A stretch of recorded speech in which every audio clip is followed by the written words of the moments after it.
আল্লাহর হাবিব প্রিয় নবী মুহাম্মদুর রাসূলুল্লাহ সাল্লাল্লাহু আলাইহি ওয়াসাল্লামের ধারাবাহিক পবিত্র জীবনী আলোচনামূলক অনুষ্ঠান পবিত্র সিরাতুন নবী মাহফিলের এই পর্যায়ে আমাদের আলোচনা চলছে যে প্রিয় নবী সাল্লাল্লাহু আলাইহি ওয়াসাল্লাম মহান আল্লাহর পক্ষ থেকে নির্দেশ প্রাপ্ত হয়ে সর্বপ্রথম গোপনে দাওয়াতি কাজ পরিচালনা করছিলেন এবং এই গোপনী দাওয়াতি কাজ গোপনে তিনি করেছেন 3 বৎসর ব্যাপী। কয় বৎসর? দীর্ঘ 3 বৎসর।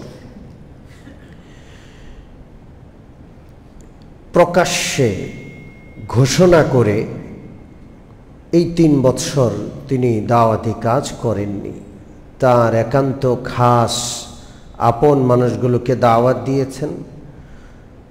তার দাওয়াত পেয়ে যারা মুসলমান হয়েছেন তারাও গোপনে দাওয়াত দিয়েছেন। তাদের দাওয়াতেও অনেক মানুষ মুসলমান হয়ে আল্লাহ রসুলের শিষ্যত্ব গ্রহণ করেছেন, সাহাবী হয়েছেন।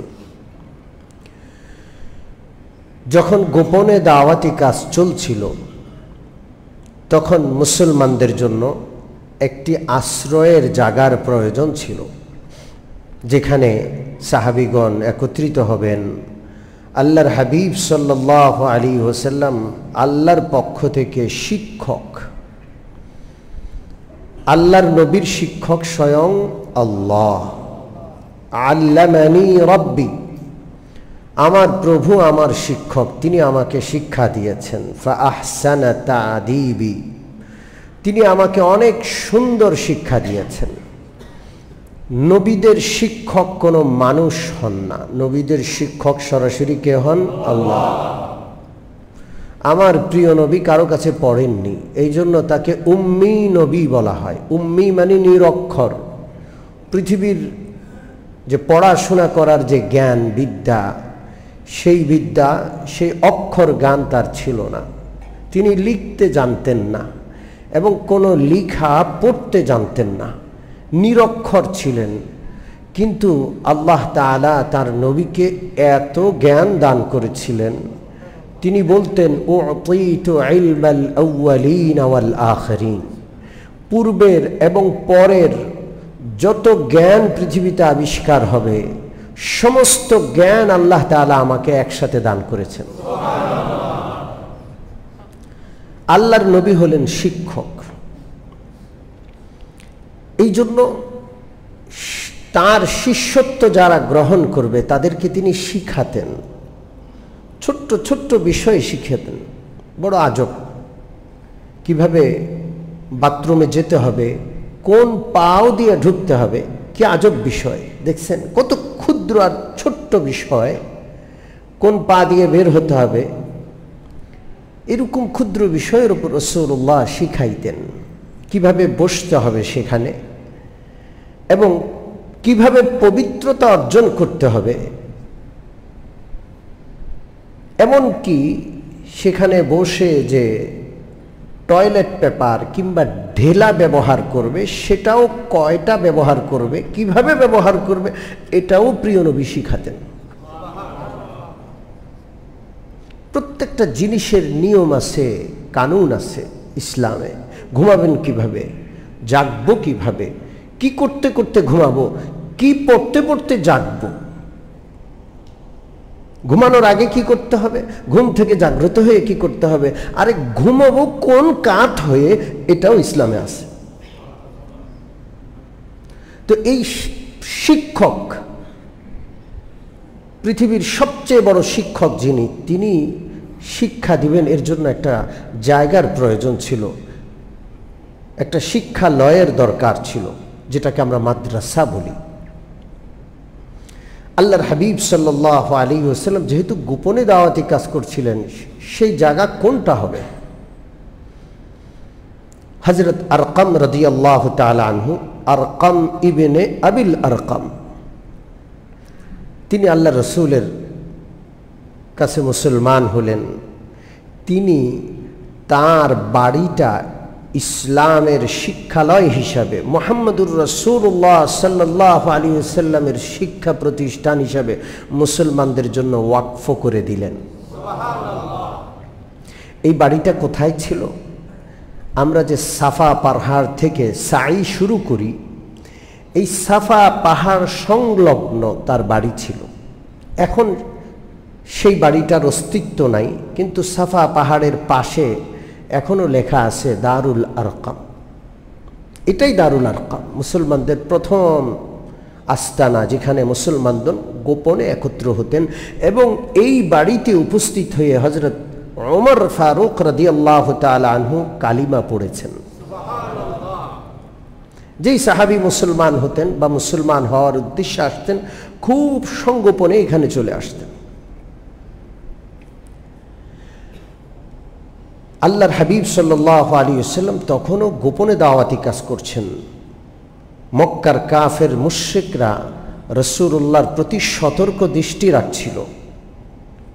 তখনও গায়ে হাত তুলছে না, নির্যাতন করছে না। তারা মনে করছে তিনি একজন সাধারণ ধর্মপ্রচারক। তখনও তিনি প্রকাশ্যে মূর্তিগুলোর অসারতা তুলে ধরেননি। আল্লাহর পক্ষ থেকে সেই নির্দেশনা আসেনি, শুধু কালিমার দাওয়াত দিচ্ছিলেন, ইতিবাচক কথাগুলো বলছিলেন। সেই 3 বৎসরের ওই গোপনে দাওয়াত যখন দিচ্ছিলেন, যারা যারা মুসলমান হয়েছেন, এর মধ্যে আজকে 2 জনের আলোচনা করব। একজন হলেন হযরত আবু যর গিফারি রাদিয়াল্লাহু তাআলা আনহু। তিনি ইসলাম আগমনের পূর্ব থেকেই সত্যান্বেষী একজন মানুষ ছিলেন। সত্য তালাশ করতেন, কোনটা ভালো সেটা তিনি গ্রহণ করার চেষ্টা করতেন। মূর্তি পূজা থেকে তিনি দূরে থাকতেন। গিফার গোত্র মক্কা থেকে অনেক দূরে বসবাস করত। সেখান থেকে তিনি শুনলেন যে মক্কায় একজন নবী এসেছেন। সেই নবীর নাম মুহাম্মদুর রাসূলুল্লাহ সাল্লাল্লাহু আলাইহি ওয়াসাল্লাম। হযরত আবু যর সর্বপ্রথম শোনার সাথে সাথে নিজে গেলেন না, সংবাদ নেওয়ার জন্য তার ছোট ভাই আনিসকে পাঠালেন যে আনিস তুমি যাও, মক্কায় গিয়ে খুব গোপনে তার খবর নিয়ে আসবে।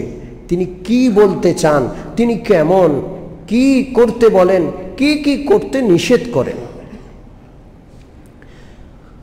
হযরত আবু যর গিফারি রাদিয়াল্লাহু আনহুর ভাই হযরত আনিস মক্কায় আসলেন।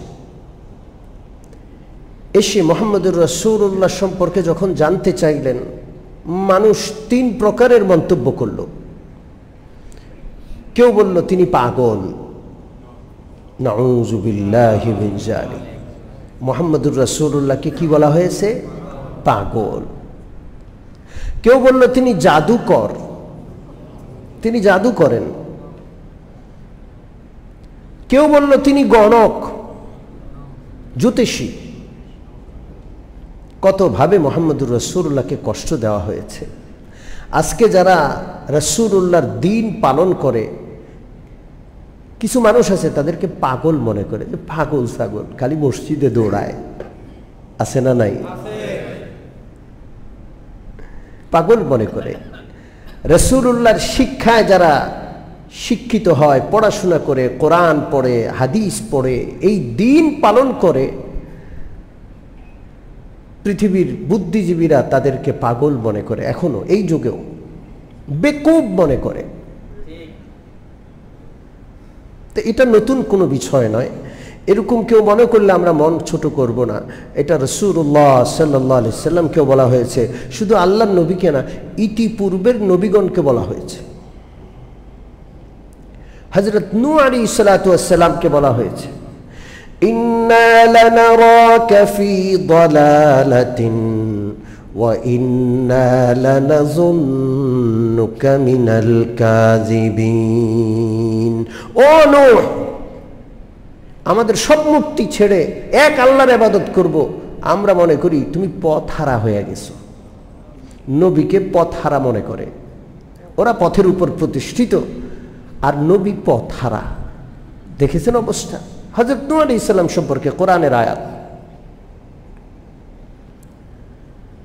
হযরত হুদ কওমে আদের নবী ছিলেন।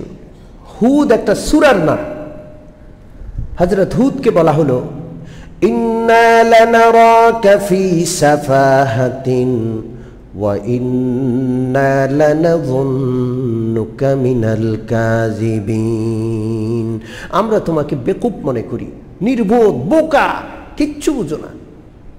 চালাককে যে অনেক টাকার মালিক, যে কোনোভাবে ডানবাম করে অনেক টাকা উপার্জন করেছে, চালাককে যে অনেকগুলো বাড়ি করে ফেলেছে, চালাককে যে নেতৃত্বটা ক্ষমতাটা বাগিয়ে নিতে পারেছে, ও হলো অনেক চালাক।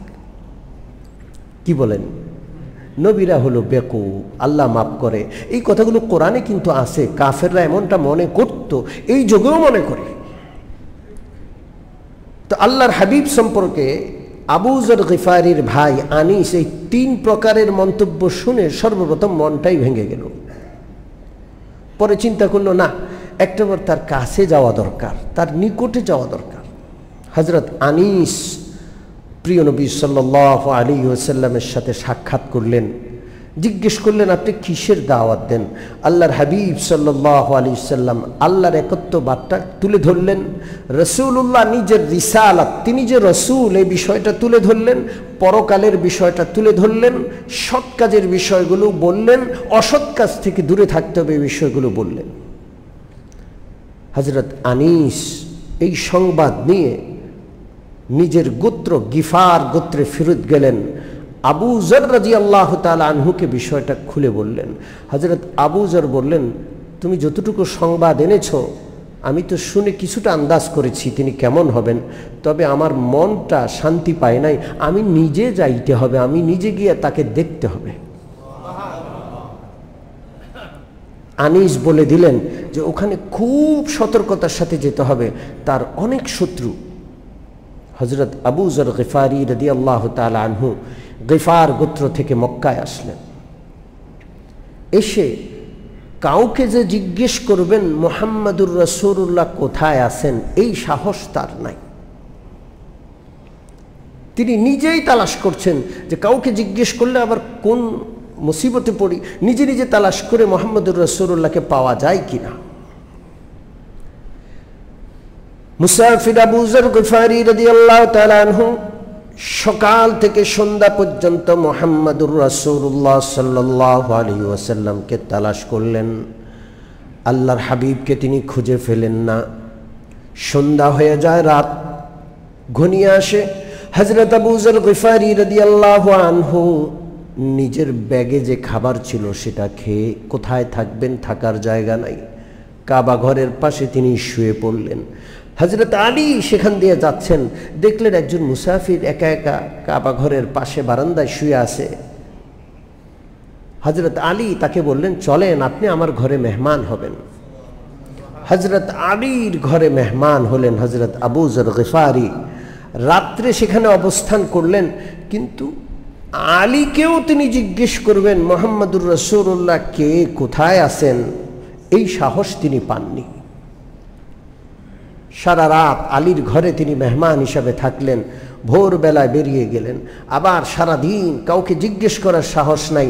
দ্বিতীয় দিনও তিনি মুহাম্মাদুর রাসূলুল্লাহকে তালাশ করছেন। রাত হয়ে যায়, তিনি আবার কাবা ঘরের পাশে শুয়ে পড়লেন। হযরত আলী দ্বিতীয় দিনও তাকে দেখে চিন্তা করলেন, আরে এই লোকটা মনে হয় তার গন্তব্য খুঁজে পায়নি।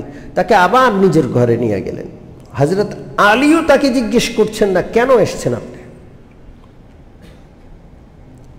তৃতীয় দিনও হযরত আবু যর গিফারি সারাদিন আল্লাহর রসুলকে তালাশ করে খুঁজে না পেয়ে আবার রাত্রে কাবা ঘরের পাশে শুয়ে পড়েন। হযরত আলী রাদিয়াল্লাহু তাআলা তৃতীয় রাত্রেও তাকে মেহমান বানালেন।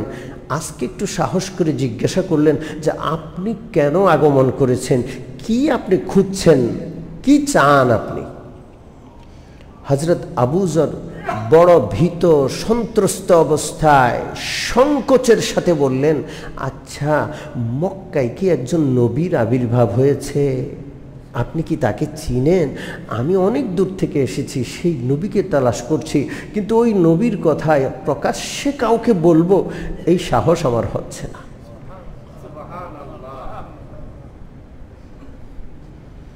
এত ভয়ঙ্কর পরিস্থিতি ছিল। হযরত আলী খুশি হয়ে গেলেন। হযরত আলী বললেন, আচ্ছা আপনি আমার সাথে কালকে যাবেন, তবে দূর থেকে আমার পিছনে পিছনে চলবেন, কেউ যেন না বুঝে যে আমার অনুকরণ করছেন আপনি। আমি যদি এমন কোনো সন্দেহজনক পরিস্থিতি অনুভব করি, তাহলে আমি বসে যাব, আমার স্যান্ডেল এর পিতা ছিঁড়ে গেছে এমন একটা ভাব করে স্যান্ডেল ঠিক করব, আপনি আমাকে ছেড়ে সামনে আগায়া যাবেন, যেন কেউ না বুঝতে পারে যে আপনি আমার অনুসরণ করে কোথাও যাচ্ছেন।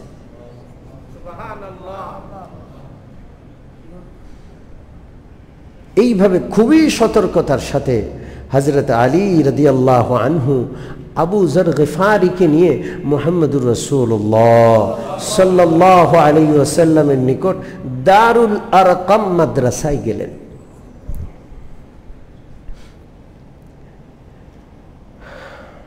নবী শিক্ষক, নবীর কাছে আসমান থেকে যে ওহী আসে সেটাই হলো প্রকৃত শিক্ষা। শিক্ষক এবং প্রকৃত শিক্ষা যেখানে আছে, শিক্ষালয় মাদ্রাসা সেখানে থাকবেই। এই জন্য আলেম যেখানে আছেন মাদ্রাসা সেখানে থাকবেই। তবে এটা মনে রাখতে হবে, শিক্ষক যিনি হওয়ার যোগ্য না, তাকে যদি কেউ শিক্ষক মানে তো শুদ্ধ শিখবে না ভুল শিখবে? এই জন্য যাকে তাকে শিক্ষক মানা যাবে না, বুঝতে হবে বিষয়টা। আমরা বুঝাতে পারছি না অনেককে যে সবাই শিক্ষক হওয়ার যোগ্য না। সবাই আপনি যার দ্বারা চিকিৎসা করাবেন না, একজন ভালো ডাক্তার আর চিকিৎসক আপনি তালাশ করেন, 200 টাকা বেশি লাগুক, তাও আপনার ডাক্তার যেন চিকিৎসক যেন ভালো হয়।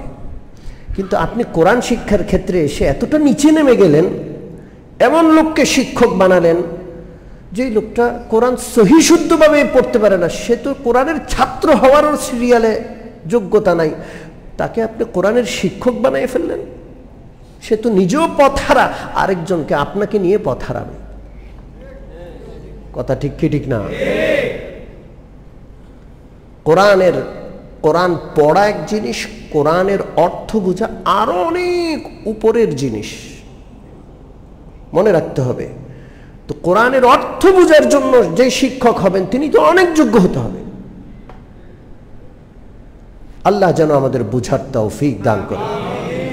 হযরত আবু যর গিফারি রাদিয়াল্লাহু তাআলা আনহু দারুল আরকাম নামক মাদ্রাসায় প্রবেশ করলেন।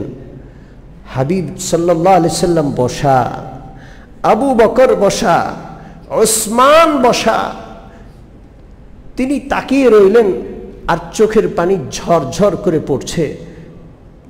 তিনি কি বলবেন ভাষা হারিয়ে ফেলেছেন। তিনি তো তালাশ করছেন শুরু থেকেই এই নবীকে, আজকে পেয়ে গেছেন। 3 দিন মক্কায় ঘুরে অনেক সাধনার পর পেয়েছেন, এই জন্য ভাষা হারিয়ে ফেলেছেন। নবীজির দিকে তাকিয়ে আছেন আর চোখের পানি ঝরঝর করে পড়ছে। কাছে এসে জিজ্ঞেস করলেন, ইয়া রাসূলুল্লাহ, আপনি কিসের দাওয়াত দেন? আল্লাহর হাবিব ইসলামের দাওয়াত দিলেন। আবু যর আল্লাহ রসুলের হাতে হাত রেখে মুসলমান হয়ে গেল।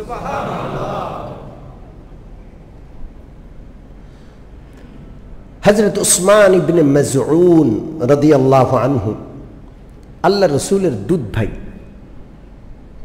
খুব সম্পর্ক, মহাব্বতের সম্পর্ক।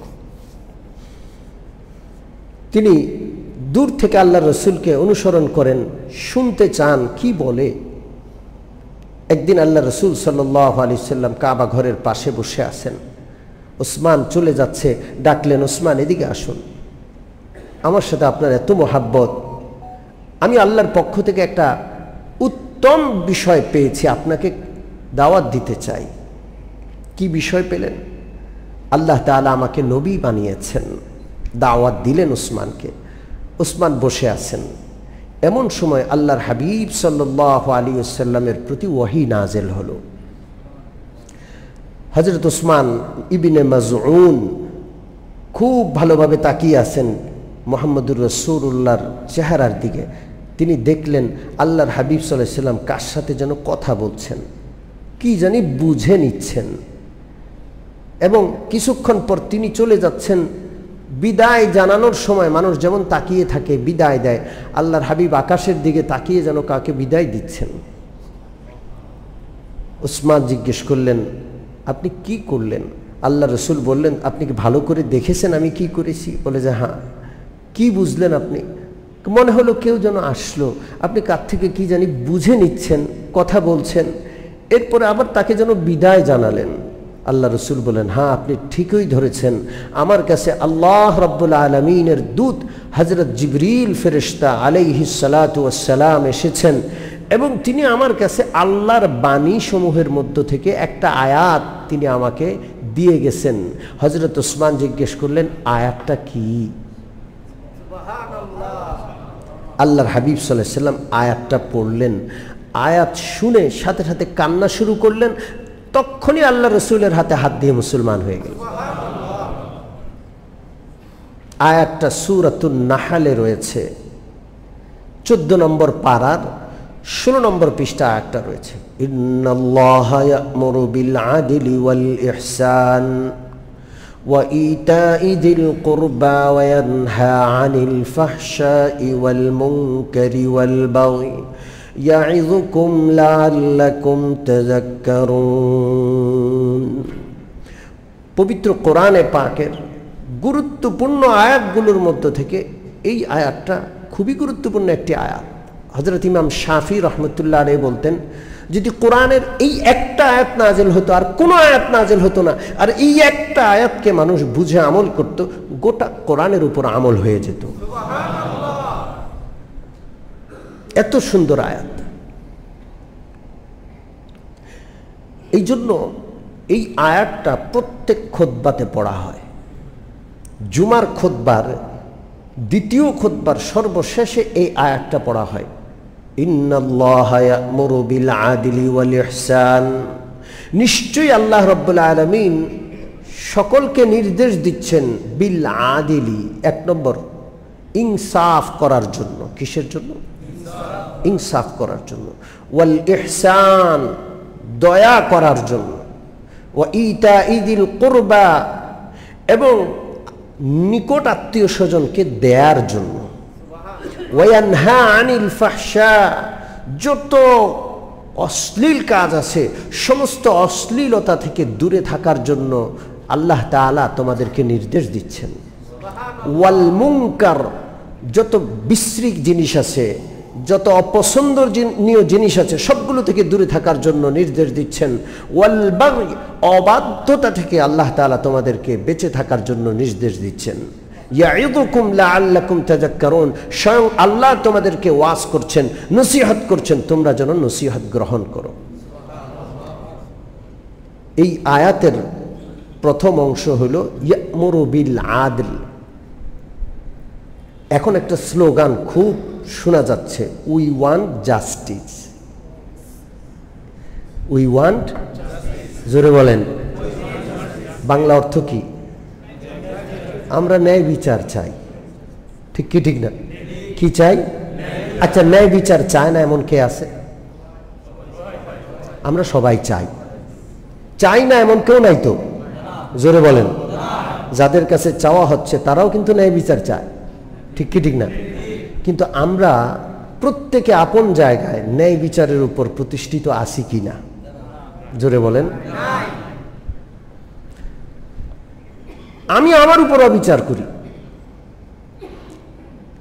কেউ যদি অন্যায় করে সে নিজের উপর সর্বপ্রথম অবিচার করলো। জালেম আরেকজনের উপর জুলুম করার আগে নিজের উপর জুলুম করছে, কারণ জালেম যার উপর জুলুম করছে, অন্যায় আচরণ করছে, সে অন্যায় আচরণের ফল তাকে নিজেকে কি করতে হবে? জোরে বলেন, ভোগ করতে হবে।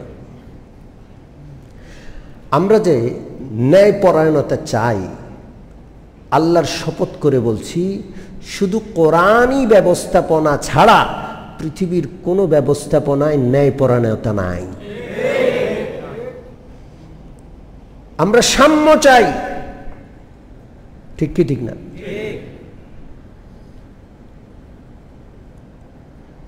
আমরা ইনসাফ চাই, আমরা সমান অধিকার চাই, বৈষম্য মুক্ত একটা পৃথিবী চাই। বিশ্বাস করেন, এর জন্য যেগুলো আমরা ভালো ভালো জিনিস চাই, কোরআন ছাড়া অন্য কোনো বিকল্প নাই।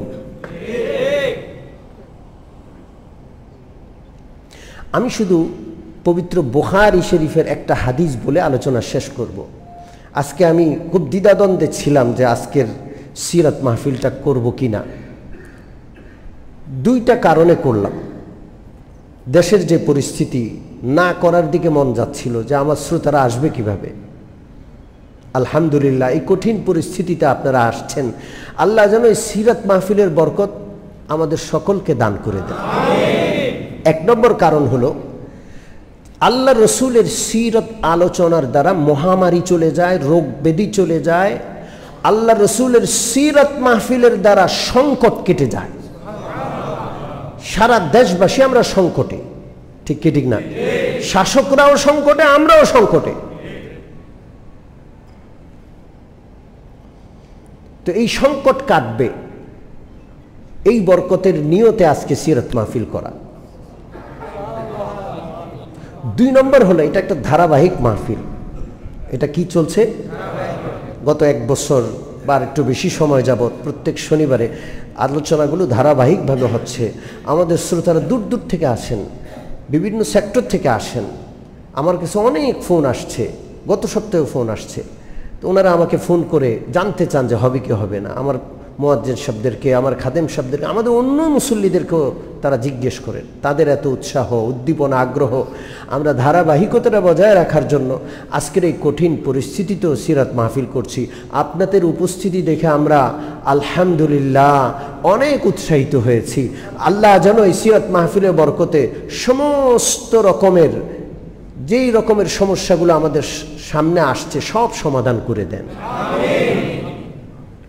সম্মানিত উপস্থিতি, আদল সম্পর্কে আমি বুখারী শরীফের একটা হাদিস বলবো। আমার মোবাইলে সে হাদিসটা আছে, আর পবিত্র বুখারী শরীফ আমার কাছে আছে। এখানে কিতাবুল ঈমান, ঈমান অধ্যায়ের 12 নম্বর পৃষ্ঠার শেষ হাদিস।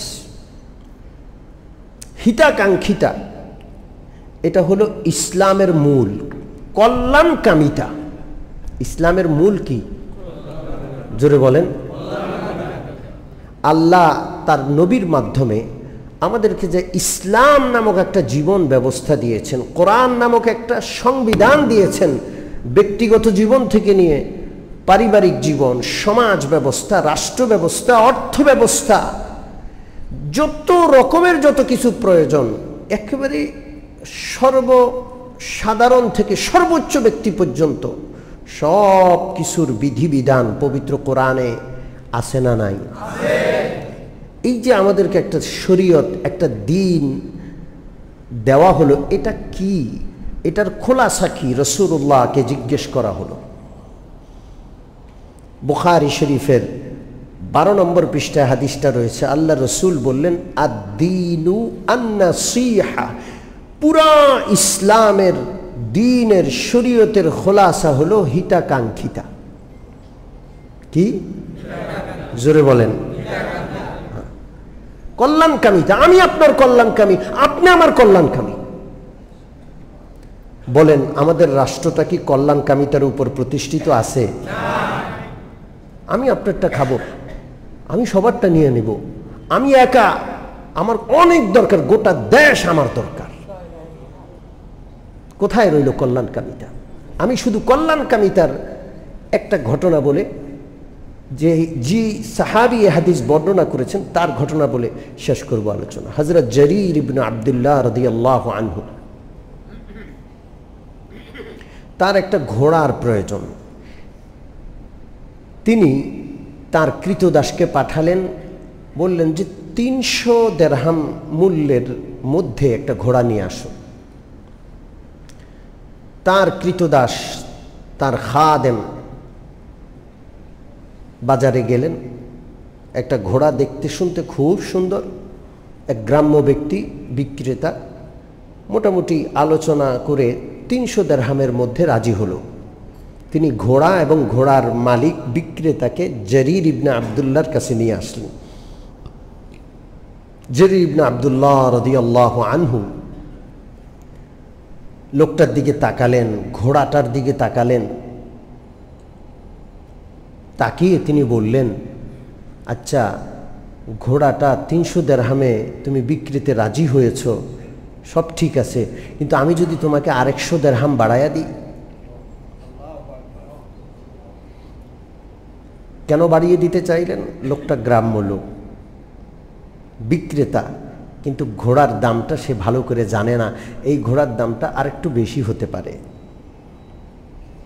গ্রাম্য লোকটা খুশি হয়ে গেল যে হুজুর 150 দিরহাম বাড়িয়ে দিবেন।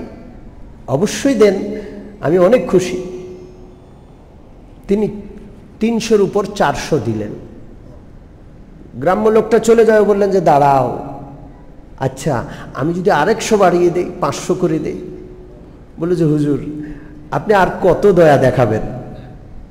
তিনি 150 বাড়িয়ে 500 দিলেন। লোকটা চলে যাচ্ছে, দাঁড়াও, আমি যদি তোমাকে 150 বাড়িয়ে দেই।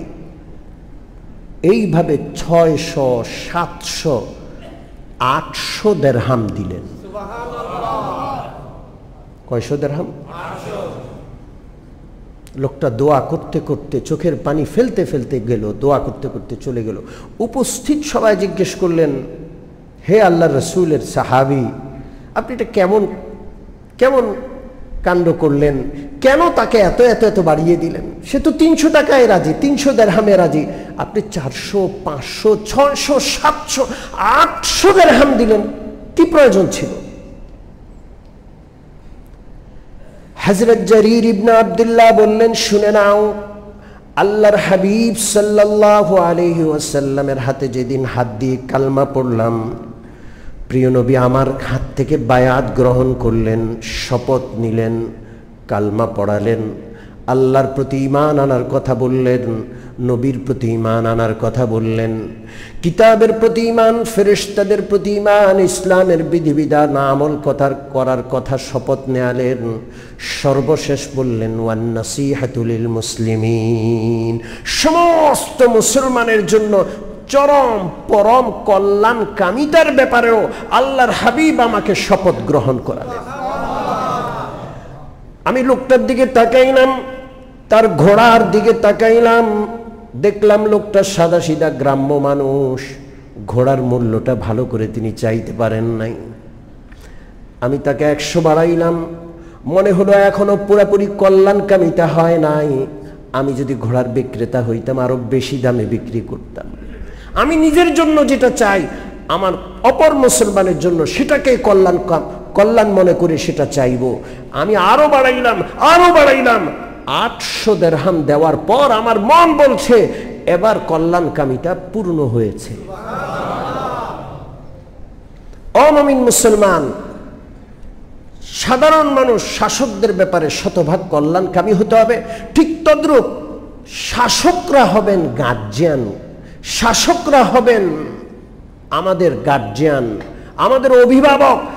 প্রত্যেক নাগরিকের প্রতি তাদের কল্যাণকামিতা শতভাগ থাকতে হবে, না হয় আল্লাহর কাছে তারা জবাবদিহি করতে হবে।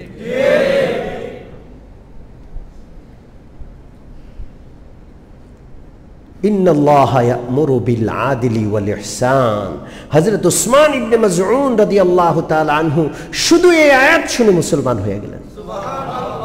ইসলাম আমাদেরকে কল্যাণকামিতা শিখায়, হিতাকাঙ্ক্ষিতা শিখায়। ইসলামই যদি না থাকে, হিতাকাঙ্ক্ষিতা আসবে কোত্থেকে? ইসলামকে বাদ দিয়া যদি কেউ নাস্তিক্যবাদের উপর রাষ্ট্র প্রতিষ্ঠা করতে চায়, তো সেখানে তো ইসলামে নাই, কল্যাণকামিতা আসবে কোত্থেকে?